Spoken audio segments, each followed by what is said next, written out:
Hi, Shane Saracen here to talk about Mistake Monday, and I see this pop up all the time. I've probably talked about it before, um, but I started taking lessons between fourth and fifth grade, somewhere in there, from Chuck Simons in Murray, Kentucky. He had a local music store and was also the teacher at the college for a while. Chuck was from Illinois, I believe the Chicago area, and studied with Roy Knapp.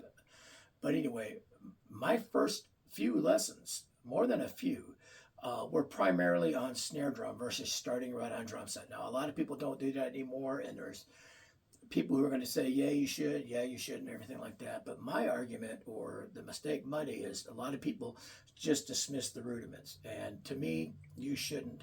If you think of the rudiments as just being something that the marching people do, and I get it, they have stretched it on beyond the point of what's seems reality, but the cool thing is they've come up with musical things, and that's what my argument is. The rudiments are there, they're tools for you and exercises for you to develop rhythms in your hands. Typically they're just rhythms of some kind with specific stickings applied. Learning them on a single surface is great. It's great for your hands, it's great for your dexterity, and they can be pieced together to make a solo or whatever. But what you can do with it is think of it like paints. And okay, I've got this thing of paints. What can I paint with this? Take that Radamacue and do what Steve Gadd did with it. Look at Dave Weckl, Steve Gadd, Vinny, Steve Smith, of course, Buddy, a lot of those guys. Tommy Igoe, there's so many out there that are using the rudiments. They don't necessarily disguise it, but you don't know it's a rudiment because of what they're doing with it.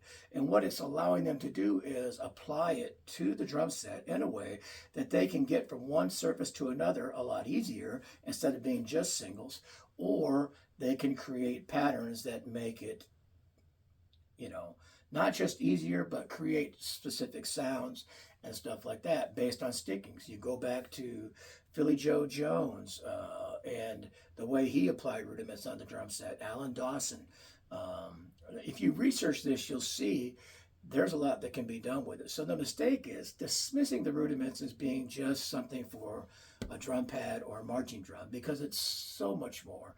And again, there's a statement. I wish I could think of who said it, but it's like there's the people who use the rudiments and know it, and the people who use the rudiments and they don't. And really, all the rudiments are based on, for the most part, five basic strokes: singles, doubles, some people call them diddles, drags, flams, and buzzes.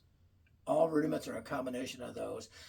Create what you can and do things with it. John Bonham used rudiments, even if he didn't know he did. I believe him. I'm sure he knew he did.